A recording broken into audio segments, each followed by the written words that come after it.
Sénégal web c'est le Sénégal dans le web jox leen xibaar yu wér te wóor ci anam yu gaaw ñu seet ko seetatal ko Sénégal web c'est le Sénégal dans le web.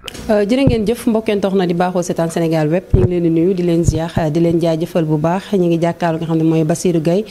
responsable politique LDL Yeesal moom la ñu jàkkaarloo tey ginnaaw élection yi nga xam ne jàll na mu doon def liggéey bu am solo ci département bi rek mu daan ciy defal ay jàngat ñu fas yéene waxtaan moom mu defal ñu ci ay jàngat yu am solo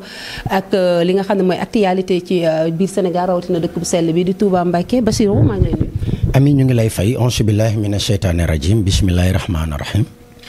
ginnaaw bu ñu sante yàlla bu baax julli ci yonent bi sallallahu taala alayhi wa sallam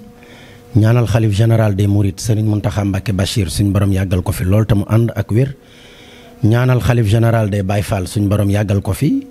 ñaanal suma Serigne Cheikh Ahmadou Rafa Mbacké Falilou suñ borom yàggal ko fi te wéral ko ñaanal say internet ak mboolem ñi nga xam ne ñu ngi suivre Sénégal web jërëjëf. ayca Bassirou ginnaaw bi nga nuyoo ba pare suñu jàngat bu njëkk rek dañuy dugg ci élection yi nga xam ne moom la ñu romb gis nañ taux bi nga xam ne am ngeen ko fi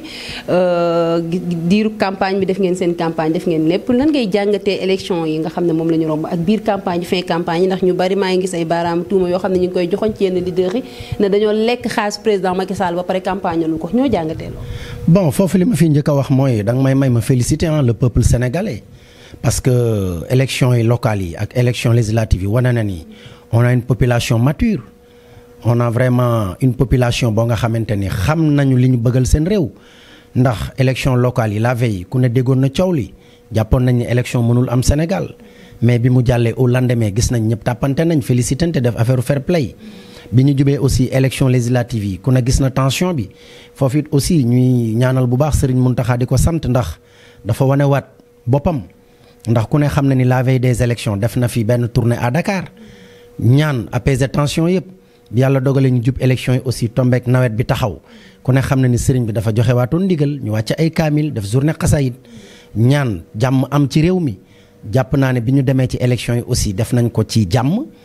génn ci jàmm liñ doon sàkku nag ci Touba yàlla dogalul ñu am ko mais démérité wuñu parce que la ñu waroon muy les partis alliés ak la coalition élargie def nañ ko muy dem nañ ci askan bi wax nañu ak ñoom campagne nañu présenté woon nañ leen suñu programme defaloon nañ leen bilan 13e législature bi ci ñi nga xam ni ñoom ñoo représenté woon Touba foofu mais defal nañ leen programme boo xam ni tey programme suñu député yi nga xam ni ñoom lañ bëggoon ñu tànn leen alors tànn nañu nag danañ respecter seen choix parce que ñun ñëpp benn lañu alors au lendemain des élections bi ñu xamee ni opposition bi gagné nañu félicité nañ leen ñaanal leen seen mission aussi suñu borom kattan na leen ban mañ ko def ci Touba mais aussi félicité suñu Serigne Cheikh Abdou Bali Mbacké nga xam ni moom yàlla dogal na ci liste nationale bi la nekkoon jàll na ñu ngi koy félicité di ko ñaanal mission boo xam ni dana ko mën a réussir pour le département mais aussi di ñaanal suñu rak suñu frère Matar Diop moom it mu nekkoon ci 27e place bi moom it yàlla na ko yàlla dimbali ba am ñoo xam ni président da leen di nominer pour que moom mu mën a jàll. alors comme li nga wax nag ku ne xam na ni élection Touba moom yombul woon mais nag sant nañ yàlla ndax dem nañ ci ak engagement dem nañ ci ak détermination mais suivre nañ aussi suñu directive coalition xëy na li la yàlla dogal diw liggéey na diw liggéeyut moi je pense que ni bu ñu liggéeyee ba pare li am dañu war a gën a organiser waat suñu bopp defaruwaat ndax mag ñi dañuy wax ni bu ndox tuuroo an bàqa des am ñu ni non alors nañu rootiwaat bu kenn ni an bàqa des kon dañu war a wanewaat force ak jom pour wutiwaat ndax ku ne xam na ni coalition Benno Bokk Yaakaar dafa am problème ak ay rendez-vous ak waa Touba ndax 2012 lañ fi gëjoon gagné ak sëñ Fallou Mbacké Galas Kaltoum ak président Cissé Lo ak président Omar Sarr ñoom ak suñu sœur Ami Cheikh Yaba Diop ñoom alors depuis lors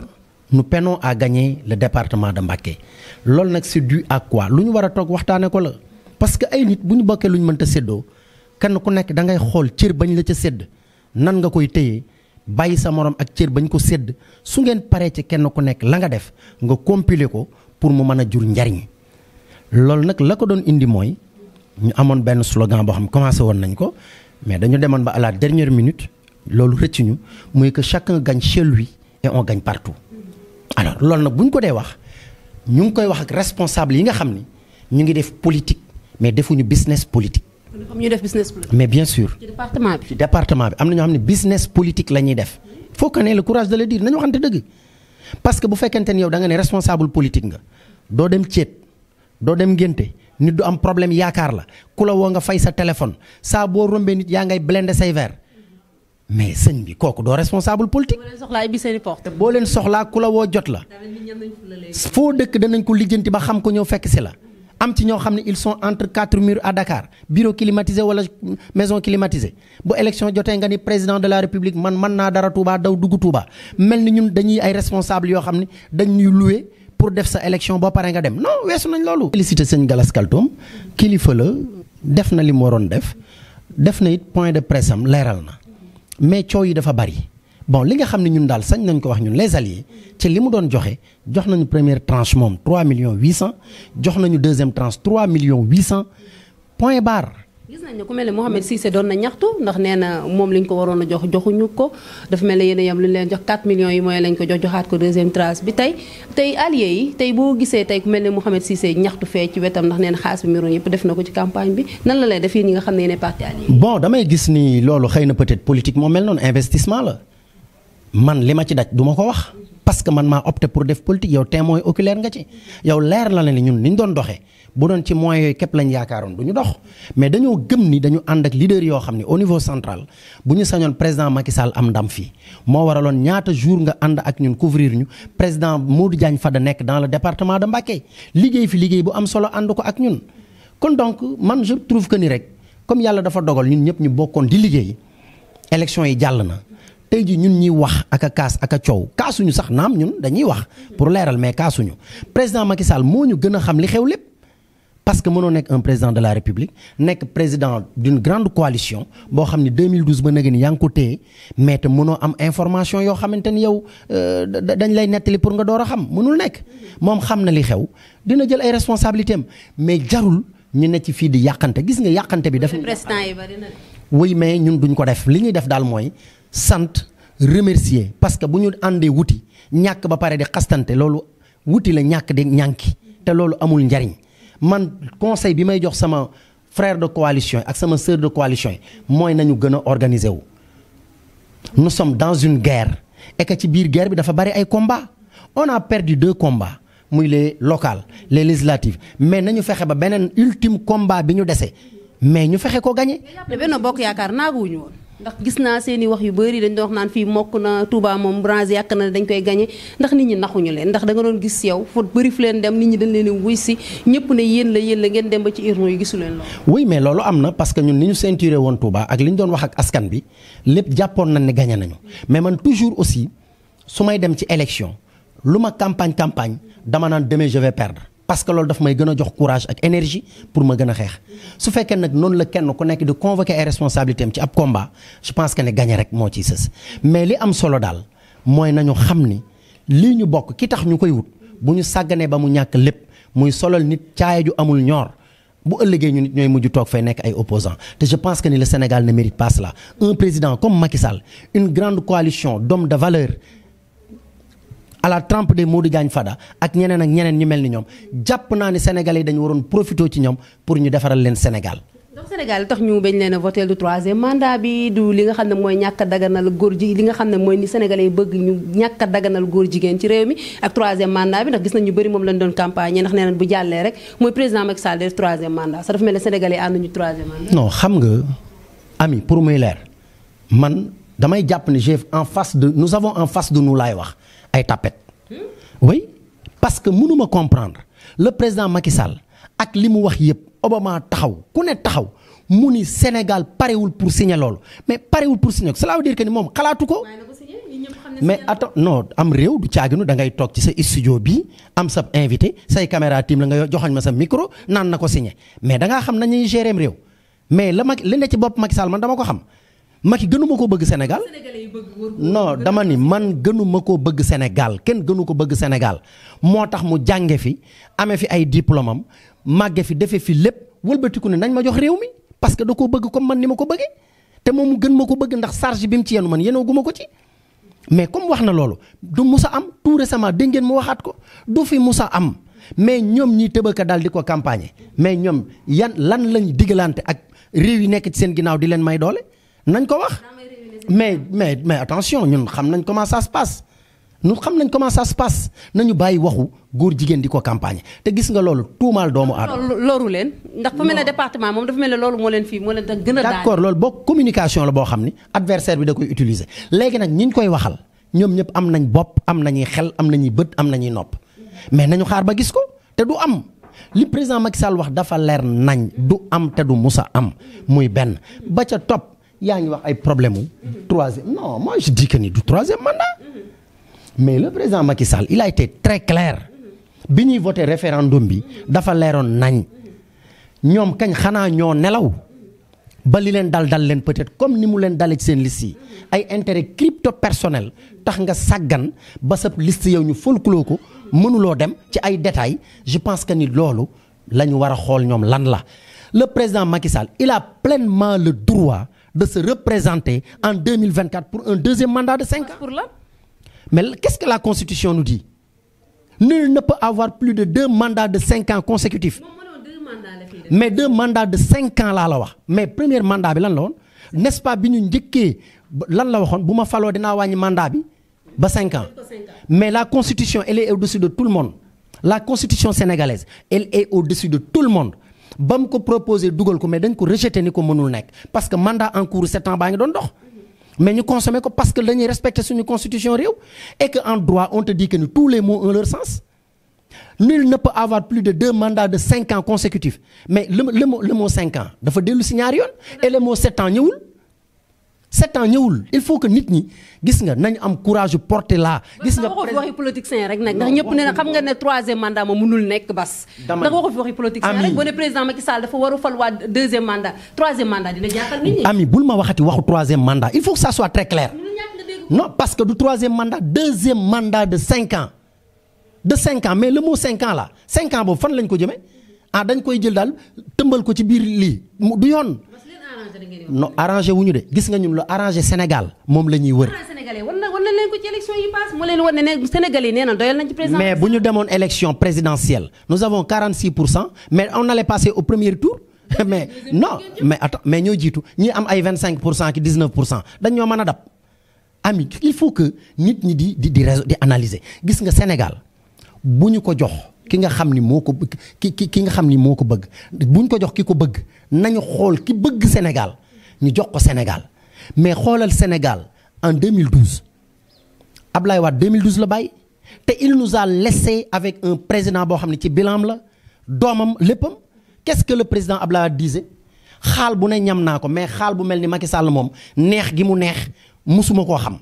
parce que tous ces chantiers yi nga xam ni dafa nekkoon à terre Macky Sall moo ko sulli. Sénégal yëpp di ci teg bët mais man fan yi passé jaar naa Kër Massar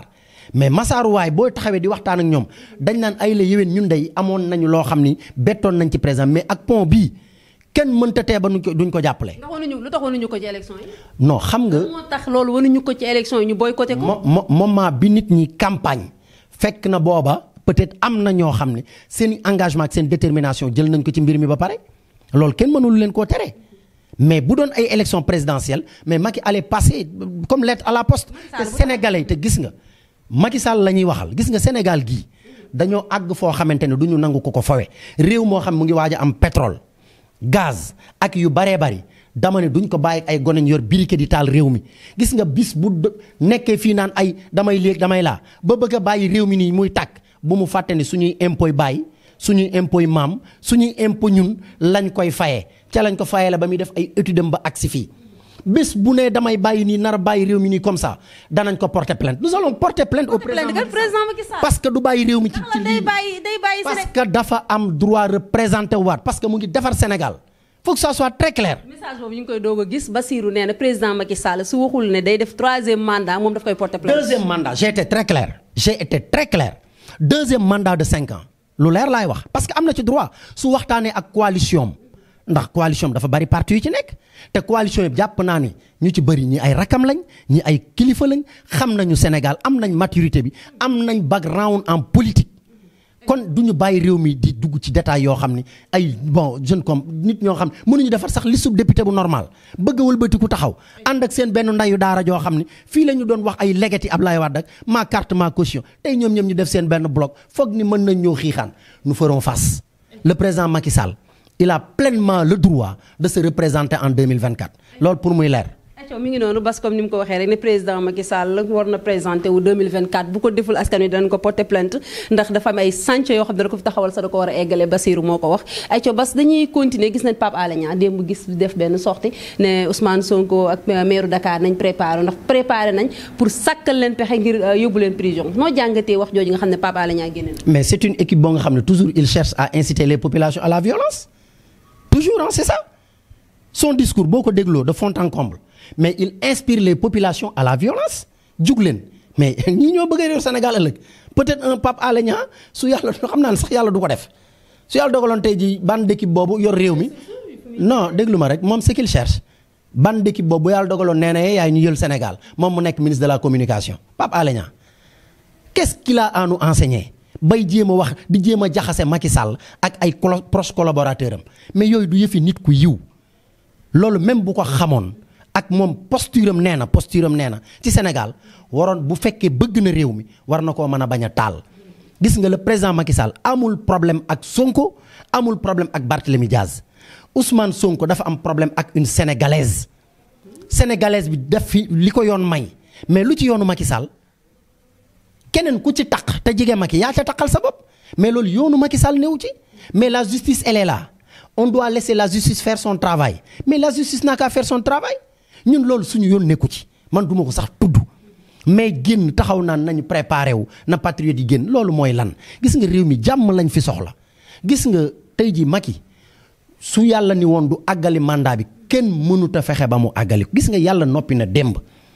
waxtu wu ne jamono bu ne suñ borom mooy tànn ci lim moomal boppam muy nit ñi tànn ci pouvoiru boppam sol ko ci nit kon nit ñi nañu gore nañu bàyyi wax yoo xam ni saa buñ ko waxee pour bëgg a yëkkati Sénégal muy tàkk loolu amul solo nañu joxante loxo te xam ni Sénégal ñoo ko bokk dañ ko war a ànd defar pour bu ëllëgee suñu doom yeeg suñu sët yi man ci jariñu man loolu laa gëm. jërëjëf Bass ñu ngi lay sant bu baax di la gërëm tey waxtaan wi neex na tàng na waaye nag lépp rek waxtaanu njariñ la mën naa wax ndax moom bu xasee toog ci biir Sénégal web rek xol yi day sedd ndax sama nitu démb la Bass maa ngi lay sant bu baax. waaw maa ngi lay gërëm Ami di la ñaanal parce que yow it aussi vraiment jàmbaar nga ndax jamono bi nga may invité may ñëw fii boobu yaa ngi woon ci beneen organe mais nga nekk une dame de fer une dame brave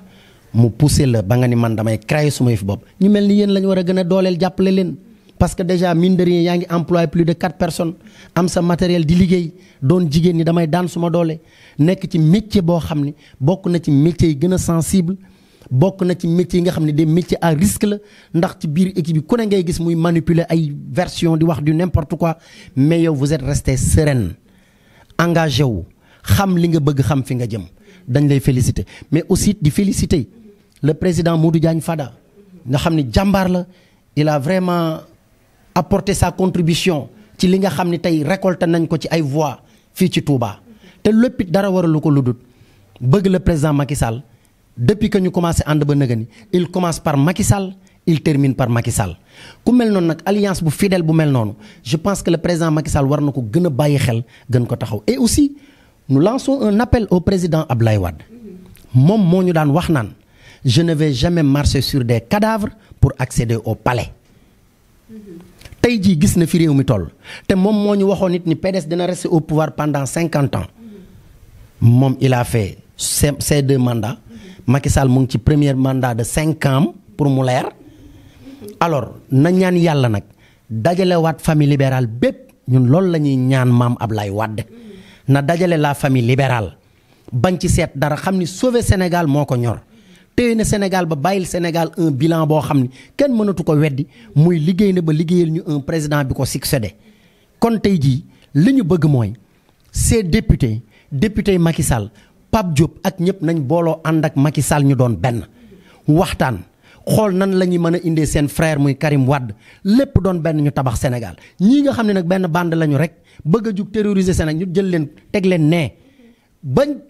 libéré ba PDS jeexal. ñeneen yi PDS juddu parce que bul fàtte ni ñoom Modou Diagne Fada nii mais attention ay Aliou Sow mais ñu ngi fii mais ba ci ñun ñi dañuy yéeg kon loolu moom la ñu soxla le président Wade na dajalewaat njaboot président Pape Diop nag ñu ngi koy lancer un appel bu mu ci am benn complexe il fut président de l'Assemblée nationale mais non mais attention Pape Diop nitu jàmm la non dañ ko waxal mais jusqu'à présent président Pape Diop waxagul ku xam Pape Diop xam ko gëm-gëmam pour le Sénégal son engagement pour le Sénégal Pape Diop a créé combien de Pape Diop au Sénégal combien de ressources yoo xam ne Pape Diop dimbali na leen ba ñu tekki dara te Sénégal la ko may kon Sénégal Pape Diop du jël position ci ñoo xam ne taal toj yàq jaxase kon na góorgóorlu ànd ak xaritam confident complice am muy le président Macky Sall bu mu ci seet dara parce que ñii bu leen dégloo wala yii muy wax ni jëmuñu fenn ba ca toppit ñu ngi jëm ci élection au conseil fii ci Touba nag président Macky Sall ñu ngi koy lancer un appel parti alliés yi na leen bàyyi xel réew mi jox na leen élection locale ñun ñëpp ñu nangu ànd ak ñoom campagne ba mu mat sëkk élection législative jox na leen ko y a d'autres partis nag yu fi nekk nañu dimbali li lay war a soli sédd leen ci au conseil bi ñun day suñuy leader au niveau central dañ ñoo rangé wuloo danañu rangé wu naam duñu ay conseil mais am na lu ko pouvoir am may pour le haut conseil pour le conseil économique social et environnemental duñu xëccoo duñu def dara mais parti alliés yi ci Touba nañu gestu nag dimbali ñu ndax suñu taxawaay nag day taxawaay bu am solo ci biir ànd bi lii moom nañu ci jàppale te yàlla rek a tax suñuy leader nag au niveau central xëy na mën nañ bañ a dem di ko wax dara mais fii au niveau local ñun sañ nañ ko solliciter nañu jàppale pour qu'au moins ñu mën a gis suñu bopp ci au conseil bi gis suñu bopp ci conseil économique social maa ngi sant ñëpp di gërëm asalaamaaleykum ayca jërëjëf Bassirou Gueye ñu ngi koy sant bu baax di ko gërëm si wuy si gi nga xam ne tey wuy si nañu ko ci biir Sénégal wépp waxtaan bu am solo bi ñu waxtaane yépp ñu ngi koy sant di ko jaajëfal muy message bu am solo bu mu wax ndax yaakaar naa campagne bi doon nañ ànd ñoom parti allié dëgg yàlla ñu doon def liggéey bu am solo ci terrain bi ñu ngi koy santaat bu baax ak Modou Diagne Fada mi nga xam ne guddi yu bari ànd nañ ba 3 heures du matin di leen sant di leen gërëm di leen jaajëfal bari na ni inchallah Sénégal web c'est le Sénégal dans le web jox leen xibaar yu wér te wóor ci anam yu gaaw ñu seet ko seetatal ko Sénégal web c'est le Sénégal dans le web